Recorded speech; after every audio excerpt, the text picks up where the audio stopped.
Hello ma'am. Hello everyone. I am Devi Prasad Barik from section A. Today I am going to present my topic, that is project method, under the guidance of Dr. Neha ma'am, Assistant Professor, School of Education, Central University of Haryana. So these are my contents, and today we will discuss about what is project method, types, importance of project method, steps in conducting a project, when to use project method, its merits and demerits, at last conclusion. Now we will discuss about methods of teaching physical science. जो भी methods हैं physical science के लिए वो सारे हम देखेंगे, जैसे कि lecture come demonstration method, project method, laboratory method, heuristic method and brainstorming. तो मैं आज डिस्कस करूंगा ब्रीफली प्रोजेक्ट मेथड के बारे में। तो अब हम देखेंगे प्रोजेक्ट मेथड क्या है। So, project method is one of the modern method of teaching in which the student's point of view is given importance in designing the curriculum and content of studies. This method is based on the philosophy of pragmatism and the principle of learning by doing. In this strategy, pupils perform constructive activities in natural conditions. A project is a list of real life that has been imparted into the school. It demands work from the pupils. So, the project method is a teacher facilitated collaborative approach in which students acquire and apply knowledge and skill to define and solve realistic problems using a process of extended inquiry. Projects are student centered, following standards, parameters, and milestones clearly identified by the instructor. So, according to Ballard, a project is a bit of real life that has been imported into the school. तो project एक छोटा सा part है real life का जिसको हम school में लाते हैं। तो ये था basically what is project method. So types of project method, कितने सारे टाइप्स हैं प्रोजेक्ट मेथड पे, जैसे कि आप लोग देख रहे होंगे यहाँ पे constructive, artistic, problem solving and group work. So according to Kilpatrick, a project is a whole-hearted purposeful activity proceeding in a social environment. Kilpatrick has classified the project method in 4 types. So first one is constructive, when learners have to construct some things related to social life, example charts or models, maps or parcels, etc. Then it is called constructive method. Next one is artistic. So these projects are generally allotted in the aesthetic fields like music, drawing, painting, art and culture. So next one is problem solving. These projects are given to solve the problems related to any life situation or related to any subject. Example, how to operate a bank account or how to send an email or letter. These general problems, if solved, will make a child efficient for social life. Next one is group work. A team of students is assigned a work to be performed. तो इसको हम बोलेंगे group work. Example, to develop a garden in the school, एक school में कैसे हम एक garden develop कर सकते हैं, एटसेट्रा। तो these are the 4 basic types of project method. So next one हम डिस्कस करेंगे इम्पोर्टेंस ऑफ प्रोजेक्ट मेथड, कि प्रोजेक्ट मेथड का इम्पोर्टेंस क्या है। तो first one is the principle of purpose. A purposeful activity will stimulate and provide to the child to achieve the goal and to kindle interest in the activity of consequently accelerated in the learning process. ये क्या है कि जो बच्चों का जो learning process है इसको एक्सेलरेट करता है और जो बच्चों का गोल है उसको अचीव करने में उनको हेल्प करता है। Next one is the principle of activity. It is an activity oriented method. It enables the pupil to plan independently and to carry out the project in the cooperation of the others. ये क्या करता है कि जो बच्चा का सोचने की कैपेसिटी है उसको इंक्रीज करता है और जो प्यूपिल है वो खुद से और जो उनके फ्रेंड सर्कल है उनके हेल्प से ये जो प्रोजेक्ट मेथड को यूटिलाइज कर सकता है. Next one is the principle of freedom. ये जो प्रोजेक्ट मेथड है ये बेसिकली फ्रीडम देता है एक चाइल्ड को, क्योंकि ये जो प्रोजेक्ट है ये एक रियल लाइफ का एक छोटा सा पार्ट होता है तो the method provides free atmosphere to do activity since a project is a bit of real life that has been imported into school. Next one is the principle of reality. This method implies learning by doing. It means the learning by doing is real and it introduces real life situation in the curriculum and the students. ये क्या करता है कि जो real life situation है उनको classroom में लेके आता है, जो बच्चों को समझने में बहुत इजी हो जाता है. और next one is the principle of utility. Knowledge for knowledge sake doesn't appeal to a young child. Thus, this method enables the pupil to learn skills which may help them in the later part of their life.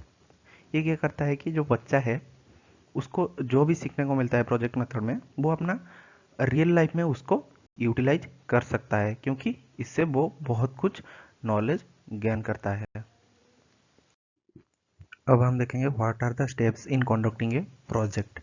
तो generally there are 6 steps such as creating the situation, selection of project, planning, education of the plan, evaluating the project and next one is recording. तो first one is creating the situation. तो एक project को implement करने से पहले एक teacher को जानना चाहिए कि वो जो बच्चे हैं उनका जो प्रोजेक्ट के लिए मन है कि नहीं है. तो ये जो हमारा एटमॉस्फेयर को ही ऐसा बनाना चाहिए जैसे कि एक बच्चे को उसमें इंटरेस्ट हो. तो पहले एक सिचुएशन क्रिएट किया जाता है. Next one is selection of project. तो कैसा प्रोजेक्ट हमको सिलेक्ट करना चाहिए. तो जो भी इस मेथड में एक ऐसा प्रोजेक्ट चूज करना चाहिए जो जिसके रिजल्ट्स हम रियल लाइफ में यूज कर सकते हैं, उसको रियल लाइफ में इम्प्लीमेंट कर सकते हैं. कोई ऐसा प्रोजेक्ट नहीं चूज करना चाहिए जैसे कि उसमें कुछ हमको ज़्यादा एक्सपेंडिचर बढ़ जाए और स्टूडेंट्स का कुछ नुकसान हो. तो हमको मतलब ओवरऑल एक अच्छा प्रोजेक्ट चूज करना चाहिए. Next one is planning. तो प्लानिंग एक बहुत ही इम्पोर्टेंट चीज़ है जो कि हमको बहुत अच्छे से अगर हम प्लान करेंगे तो वो प्रोजेक्ट का बहुत अच्छा रिजल्ट दे सकता है. तो पहले हमको प्लान बहुत अच्छी तरह से बनाना चाहिए. Next one is education of the plan.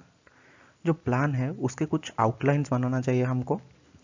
तो जो बच्चा है वो आउटलाइंस बनाएगा उसके प्रोजेक्ट के हिसाब से. तो उसको हम डिस्कस करेंगे एज ए टीचर क्लास में.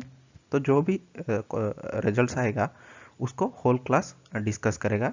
तो उससे क्या होगा कि बच्चे का जो आउटलाइन के ऊपर ज़्यादा आइडिया आ जाएगा. Next one is evaluating the project.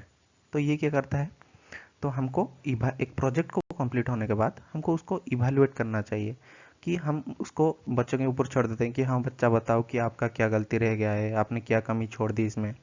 तो एक बच्चा भी बता सकता है कि उसका क्या गलती रह गया है, क्योंकि हम ऑलरेडी उसको डिस्कस कर चुके होंगे क्लास में. तो evaluating of the project is most important point, क्योंकि इससे बच्चे कुछ सीखता है. Next one is recording. इसके दौरान जो बच्चा है प्रीवियस 5 स्टेप को डिटेल 1 बाय 1 लिखता है और कोई भी रिकॉर्ड बुक में मेंटेन करता है. तो इसमें सारे चीज़ें हमको करेक्शन करना चाहिए. तो these are the basic steps of conducting a project. अब हम देखेंगे when to use project method. जब भी एक क्लास में ज़्यादा बच्चे नहीं होंगे, बच्चे कम होंगे और एलिमेंट्री क्लास के बच्चे हैं, तो वहाँ पे हम इसको यूज़ करने से ज़्यादा अच्छा रिजल्ट आता है. For any kind of investigation, proper planning and organization works should be conducted by the teacher and students should be grouped in groups of limited size.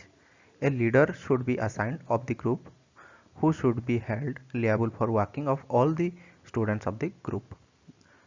Through this provision, teacher can ensure high level of success of this method. जब भी इस method को use किया जाएगा तो वो एक groups create किया जाएगा उसमें और एक बच्चा को लीडर बना जाएगा. जो भी लीडर होगा वो सारे काम उसको मतलब देखेगा कि काम हो रहा है कि नहीं हो रहा है. तो इसमें क्या होगा कि जो टीचर को उसका डिजायर्ड रिजल्ट्स मिल सकता है एक प्रोजेक्ट मेथड के दौरान.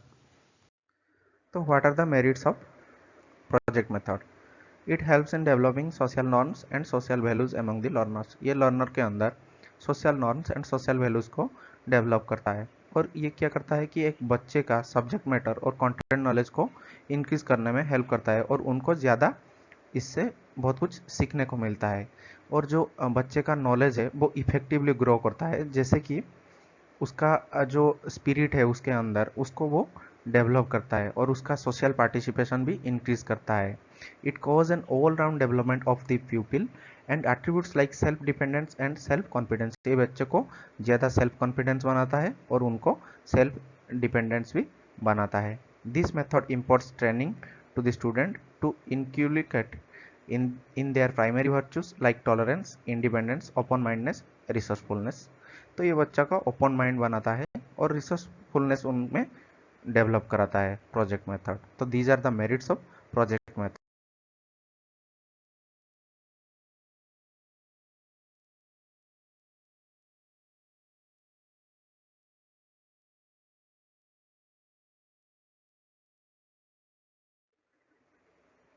Next one is what are the demerits of project method.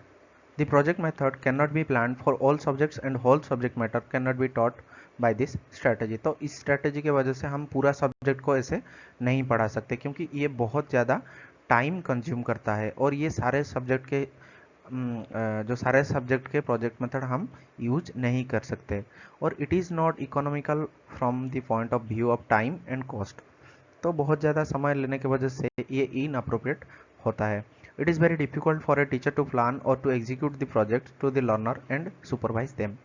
एक टीचर के लिए ये एक बहुत कठिन सा टास्क हो जाता है, जैसे कि उस टीचर को उन जो प्रोजेक्ट्स है उनको सुपरवाइज करने में उनको दिक्कत होता है क्योंकि एक स्कूल में बहुत सारे बच्चे होते हैं, मतलब कि जो बच्चे हैं उनमें ग्रुप्स होता है तो उन ग्रुप्स को सुपरवाइज करने में एक टीचर को बहुत दिक्कत होता है। और ये जो इस स्ट्रैटेजी को फॉलो करने से हमारा जो डेली कोर्स है उनको कंप्लीट करने में बहुत दिक्कत होता है।